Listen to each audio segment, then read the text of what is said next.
My fellow Nerdikins, welcome back to another episode of That's So Nerdy. Today we've got another deck profile for you. This is the Agents of Destruction deck that was featured in the first gameplay video. I meant to do a deck profile for it just like I did for the... Geez, I don't even remember what deck it faced. King Cold, that's right. And I've already done the updated King Cold, so now I'm going to do a deck profile for this. Before we get started, though, if you could just, do the YouTubey stuff with the clickables down below, that'd be greatly appreciated. All right, now that's been said, let's go ahead and get into the leader. On the front side, Bobbity, leader of the Agents of Destruction. Permanent, it makes it so all Agents of Destruction cards have no specified cost. And then an auto ability that when this card attacks, add up to one card from your life to your hand, then look at the top 5 cards of your deck for an Agents of Destruction card and add it to your hand. Agents of Destruction in the card name, then add it to your hand and shuffle your deck, and then it awakens at 4 or less life by drawing a card and switching 1 energy to active mode. So pretty basic on the front side. And then on the awakened side, we've got Majin Buu, leader of the Agents of Destruction. Permanent remains the same. Activate main, choose one of your Agents of Destruction card with an energy cost of 2 or less in your hand and play it. And that is actually really strong in this deck, and I will show you why here in a minute. And then in second activate main, that if you pay 3 energy, you can play out a Unison with Agents of Destruction in its card name with 3 markers on it. So you don't have to pay the specified cost of the Unison in order to bring it out, which is useful, especially since we're running 2 different Unisons. We're running 2 copies of Janemba, the Wicked Agent of Destruction, so it's got a 0 that you and your opponent both get to draw a card, and then your opponent mills 1 card from the top of their deck. And then if you add a marker to this card, it gains critical, and if you remove 2 markers from this card, if your opponent has 15 or less cards left in their deck, this card gets 15,000 and triple strike. So that's pretty good. It's good for early game pressure with the critical. It's also good for late game pressure if you can get the ability off if your opponent has 15 or less cards in their deck. And then the second Unison is Vegeta, Resolute Agent of Destruction, 20,000 double strike crit. When you play him, you pitch a card, and then you get to wipe your opponent's board, ignoring barrier, which is awesome. And then if you add a marker, it gets plus 5,000 power for the turn, so it becomes 25k double strike crit. And then if you remove 5 markers, your opponent, you choose 3 cards in your opponent's hand and they pitch them, which I've only used that ability 1 time, but it won me the game. And actually I did it in my gameplay video with King Cold, as a matter of fact. That's really funny. Alright, and then we're running 4 copies of what I would say is arguably the most important card in this deck. And then that's Bobbity, Overseer of Destruction. It's got barrier, permanent ability that gives it unique. This card came out before the unique was actually a keyword. And then second permanent ability that it reduces the energy cost of all Agents of Destruction card in your hand by 1. So it makes your 2 drops 1 drops, it makes your 3 drops 2 drops, 4 drops 3 drops. You get the gist of it. Alright, now our super combo is Lord Slug, Mighty Agent of Destruction. And this one, unlike most other super combos, you want to have him on the board, because he's got an auto that if your opponent activates a counterplay ability, they have to pitch 2 cards, I believe. Yes. They have to pitch 2 cards if they play a counterplay ability if this Lord Slug is on the board. I mean, unfortunately, it doesn't have barrier, and it does have unique, so you can only have 1 on the board at a time. But it comes in really handy against green deck. Pretty much any deck that plays real heavy into counterplays. And then 4 copies of Android 13, Exterminating Agent of Destruction. This is a counterplay, and when you use it, if the card being played, the battle card being played has an energy cost of 3 or less, it's placed in its owner's drop instead of being played. Play this card, then your opponent chooses one card in their hand and discard it, and then an auto ability that when this card is played, you shuffle up to 2 Evil Wizard cards and or Agent of Destruction cards in the card name from your drop area to your deck. So that's just getting your tools back. So for me, that's getting this guy back into the deck, because you're able to search him out with this card.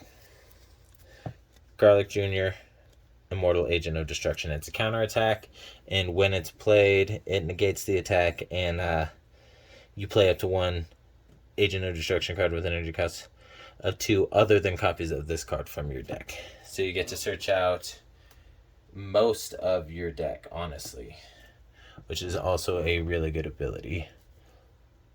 But yeah, you get to search out almost all of your cards with that ability.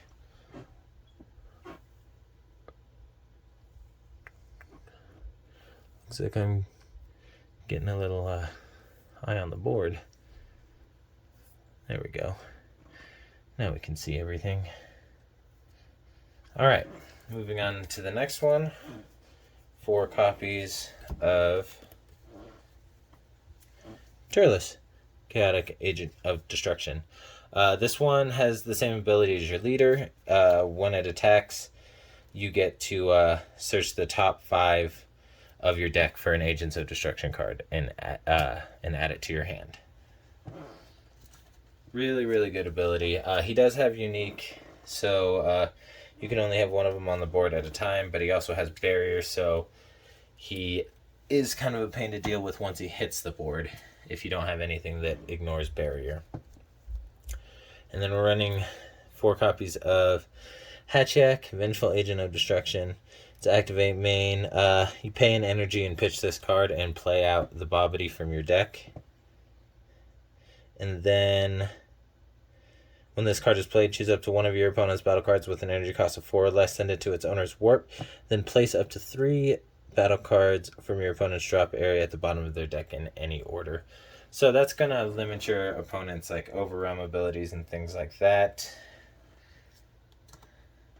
But that part doesn't really come up that often. Most of the time he's used to just play out the Bobbity, because like I said before, the Bobbity is by far the most important card in this deck, because it turns this into 2 drops, all these into 1 drops, this next card into a 2 drop. So that means that this guy and almost all the cards in this deck can be played out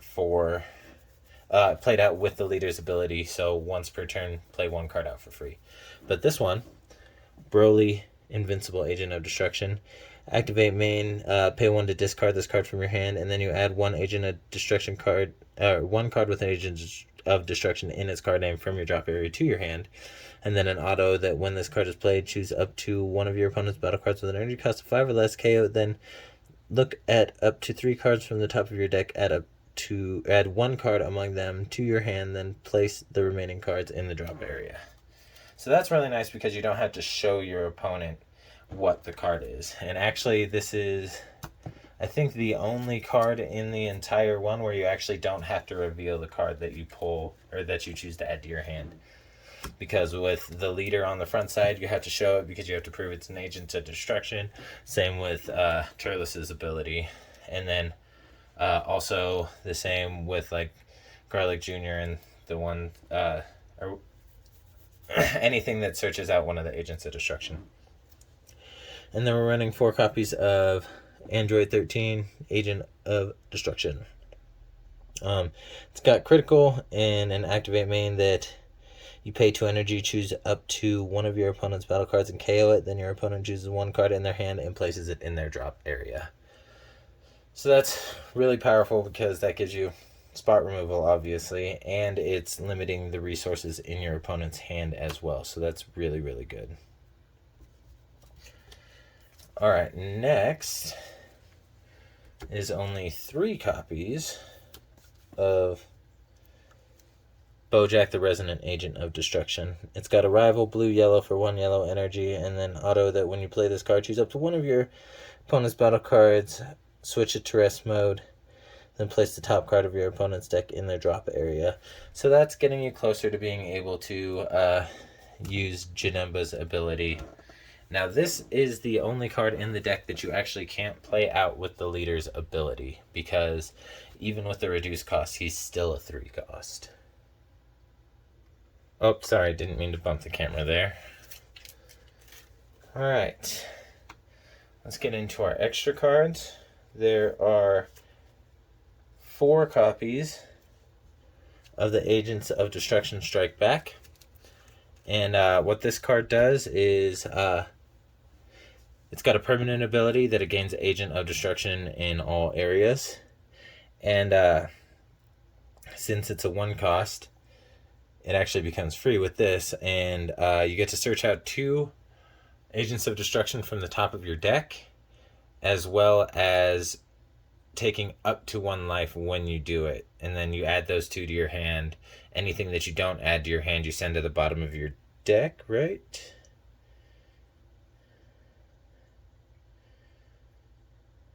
Yeah, and then you put the rest on the bottom of the deck. So most of the time, you're going to be pulling 2 Agents of Destruction off this. Every once in a while, you'll only get 1.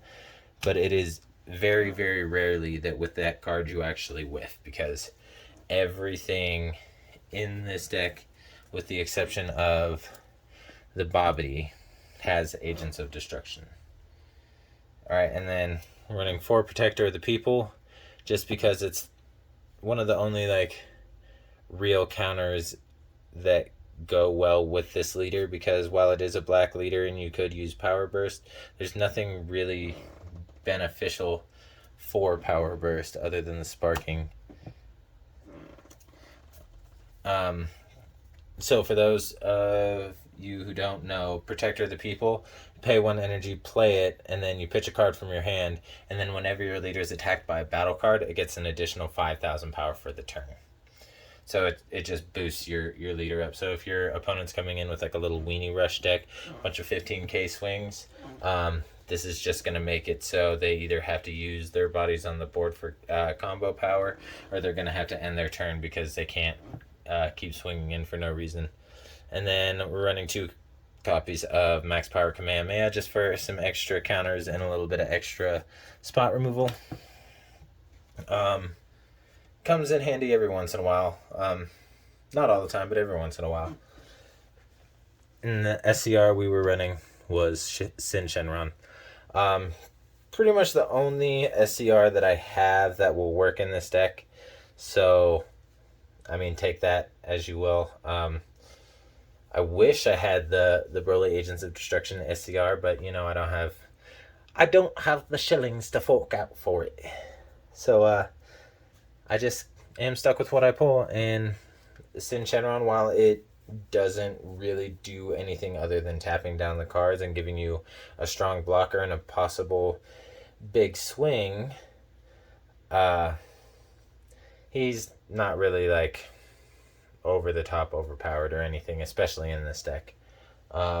He obviously works a little bit better with yellow decks, where you can exploit the fact that your opponent's battle cards are in rest mode. Well, anyway, that is the video.